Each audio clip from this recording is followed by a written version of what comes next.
Hello, my friends. Undeclared wars have become the normal operating procedure of the United States. What used to be called aggression is now rebranded as preemptive action, and what once provoked outrage has been normalized to the point of indifference. The American public has been conditioned to accept the illegitimate use of force as background noise, something distant, abstract, and morally sanitized. This is not the foundation of a free society. A truly free society begins by understanding, confronting, and rejecting the initiation of force by the state. History repeatedly forces uncomfortable questions upon us. What if loving one's country sometimes requires altering or abolishing a government that no longer represents its people? What if Jefferson was correct that the best government is the one that governs least? What if being right becomes dangerous precisely because the government is wrong? What if it is genuinely better to perish fighting for freedom than to live in submission? And what if freedom's most dangerous hour is not in the future, but right now? These questions are no longer philosophical abstractions. They frame the reality of American behavior abroad, particularly in Latin America, and most starkly in Venezuela. The attempted destruction of Venezuelan sovereignty by Washington is not merely another foreign policy blunder. It is a case study in imperial arrogance colliding with geopolitical reality. The United States is not capable of colonizing Venezuela. That idea alone betrays the intellectual bankruptcy of those promoting it. To subdue Venezuela by force would require the annihilation of its population. That is not hyperbole, it is arithmetic. What Washington failed to understand, or deliberately ignored, is that its actions did not fracture Venezuelan society. They unified it. With the exception of a microscopic elite clustered in parts of Caracas and an even smaller expatriate class based in Miami, Venezuelans are united in defense of national sovereignty. This unity extends far beyond Venezuela's borders. Across Latin America, from Brazilian favelas to Argentine suburbs, from Bolivia's highlands to Peru's coastal cities, the message is identical. This is the Southern Hemisphere, and it will not submit to foreign domination. Washington repeats the same worn-out narrative that its actions are about drugs. This claim collapses under even minimal scrutiny. U.S. intelligence assessments have already stated clearly that Venezuela is not a major source of narcotics trafficking into the United States. The primary drug corridors run through Colombia and Mexico, with secondary routes involving Peru and Brazil. Venezuela is not the problem. Even more damning is the quiet admission that the so-called Venezuelan drug cartel cited in earlier indictments never existed. It was a fabrication and intelligence construct designed to justify regime change operations. The most recent legal filings quietly abandoned that fiction, replacing it with accusations so poorly constructed that they border on parody. The absence of the original cartel narrative is not accidental. It is an implicit admission of fraud. Across Latin America, this is well understood. The phrase circulating in the streets is telling. The only cartel involved is the cartel of the gringos. That perception is not propaganda. It is the direct result of U.S. behavior. Washington's leadership fundamentally miscalculates the nature of Venezuelan political resistance.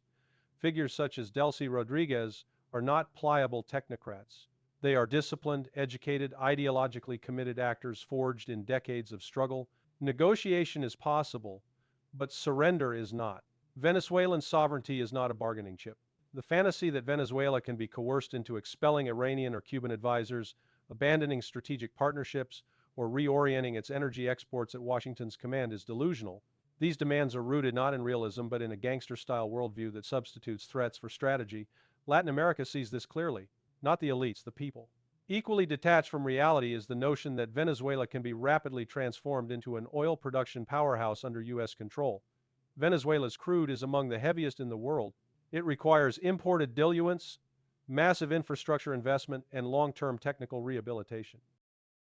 Even under optimistic assumptions, hundreds of billions in investment over more than a decade, production levels would remain modest relative to major producers like Russia, Iran, or Saudi Arabia.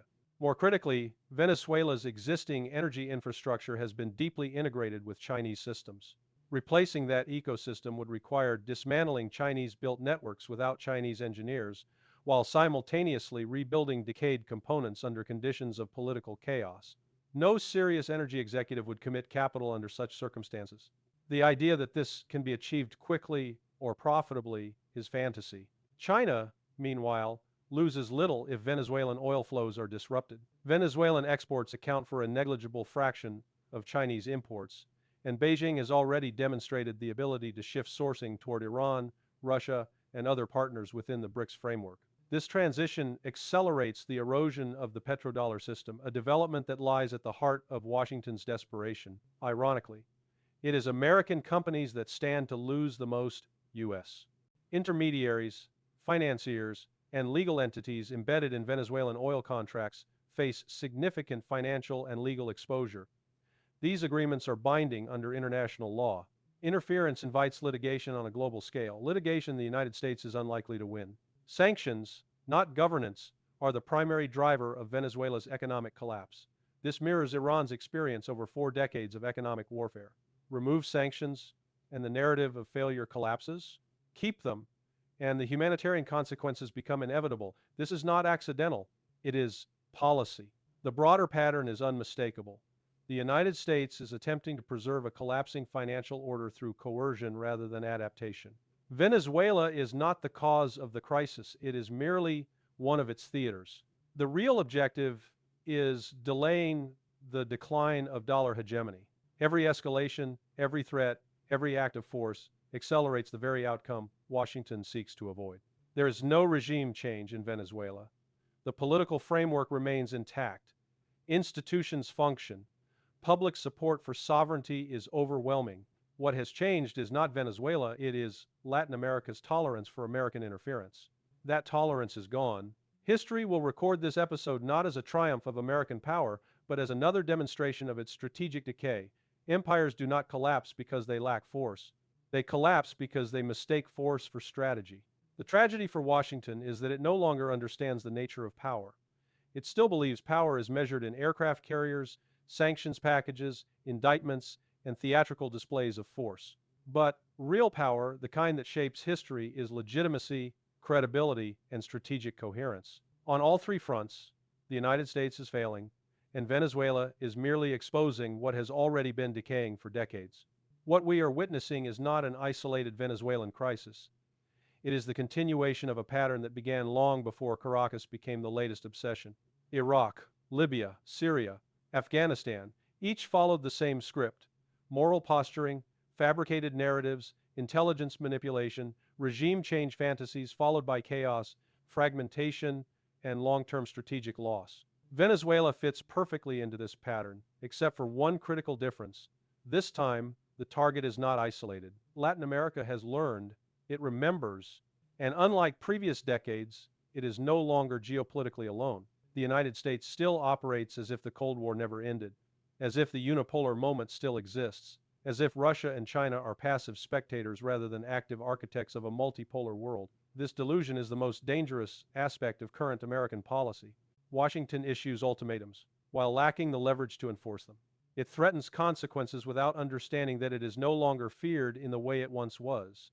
Russia understands this reality far better than Washington does.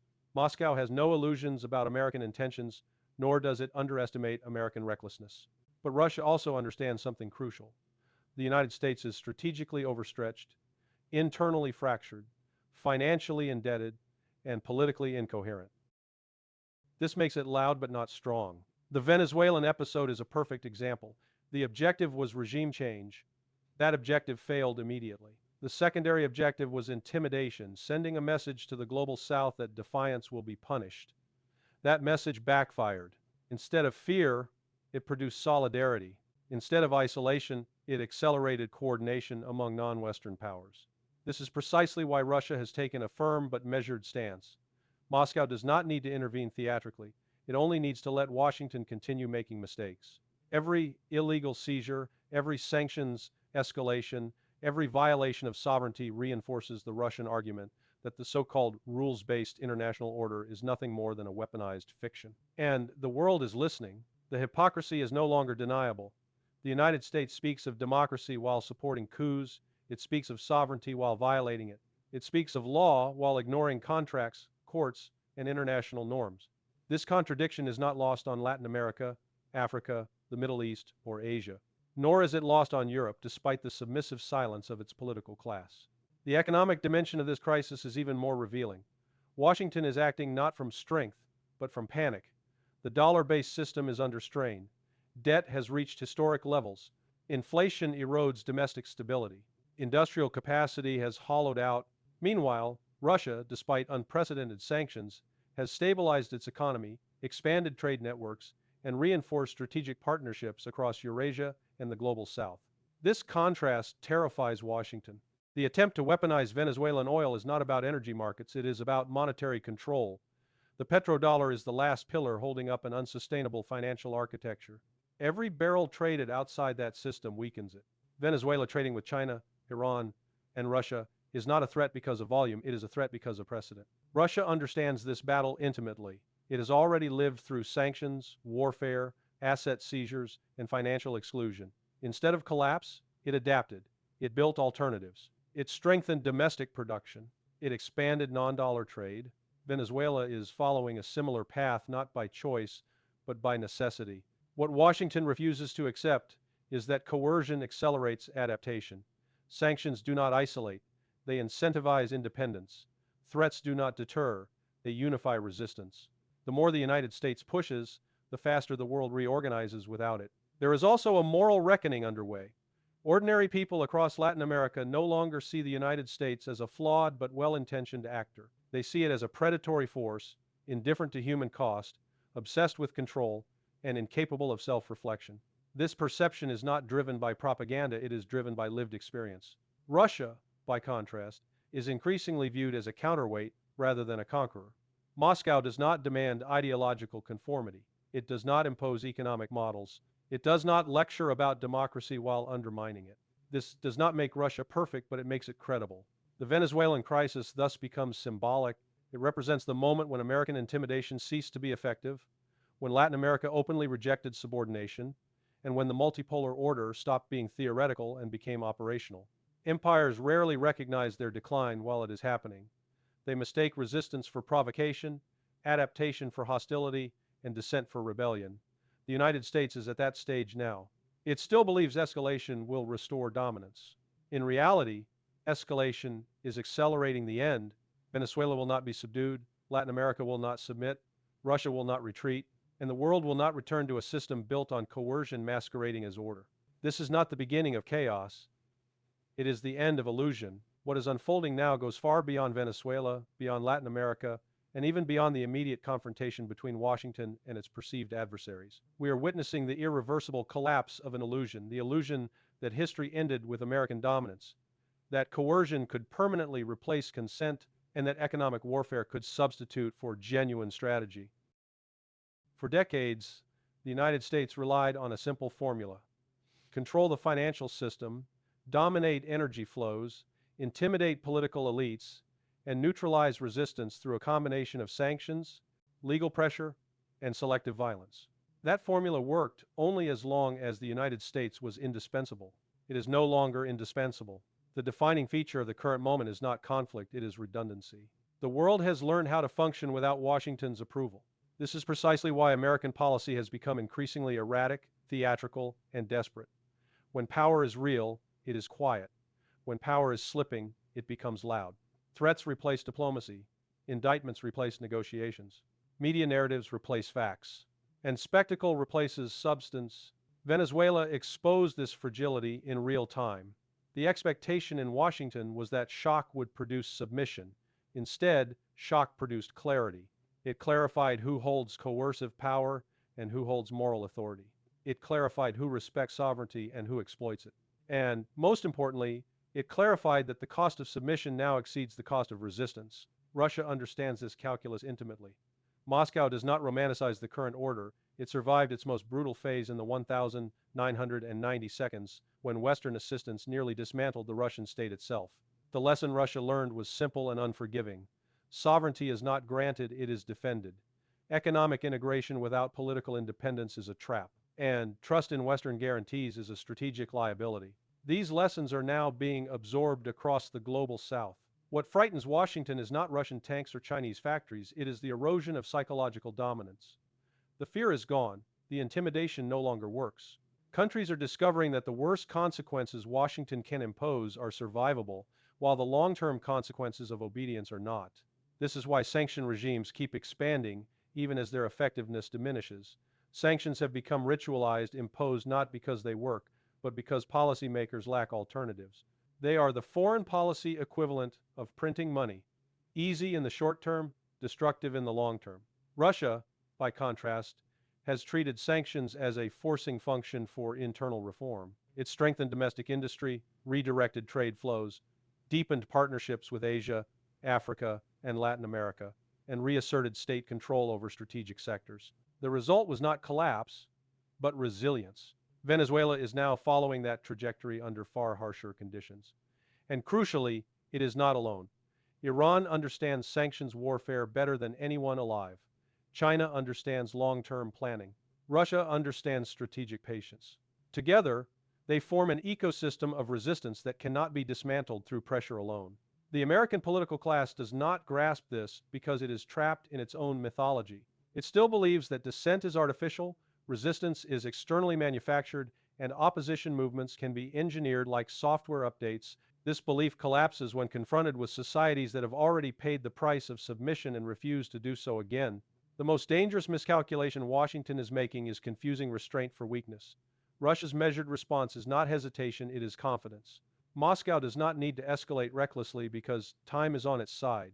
Demographics, economics, and global trade patterns all point in one direction, away from unilateral domination and toward negotiated coexistence.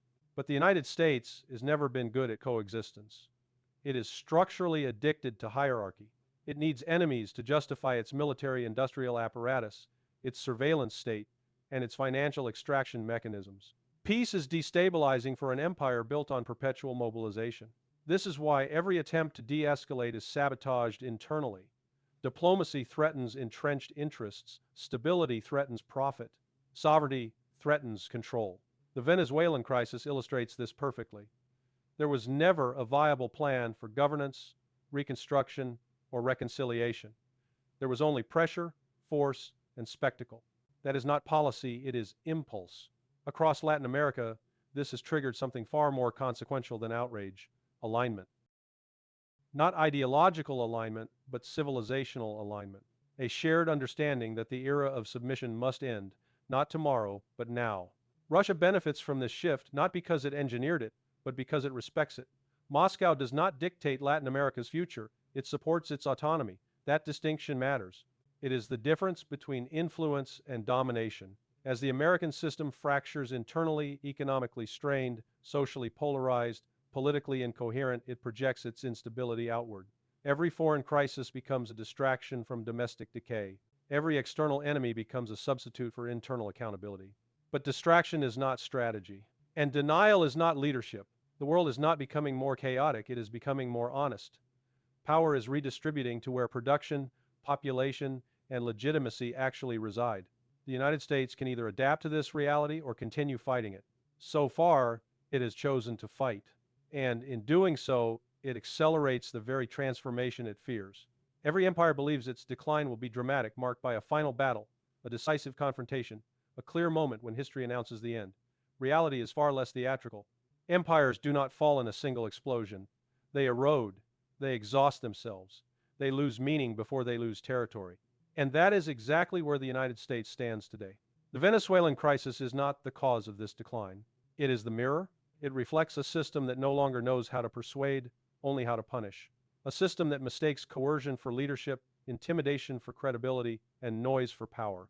Washington still commands enormous destructive capacity, but destruction is not creation and fear is not loyalty. What Venezuela exposed is the final contradiction of American imperial logic. The more force it applies, the less control it achieves. The more loudly it asserts dominance, the more openly the world resists. The more it tries to freeze history in place, the faster history moves past it. Russia understood this long ago. Moscow does not seek to replace one empire with another. It does not promise utopia. It offers something far more radical in today's world: respect for sovereignty, patience in strategy, and acceptance of plurality. That alone makes it intolerable to an empire that requires obedience to survive. The global south has reached a sober conclusion. The price of obedience is permanent dependency. The price of resistance is temporary hardship, but also dignity, autonomy, and future leverage. Increasingly, nations are choosing the latter. This is why Venezuela stands, not because it is invincible, but because surrender no longer guarantees survival. This is why sanctions lose their bite. This is why threats sound hollow. This is why the old levers of control no longer move the machine. The United States still believes it can reverse time. It cannot. It believes it can bully the world back into submission. It cannot. It believes it can preserve a collapsing financial and political order through force. It cannot. What it can do, if it chooses, is adapt.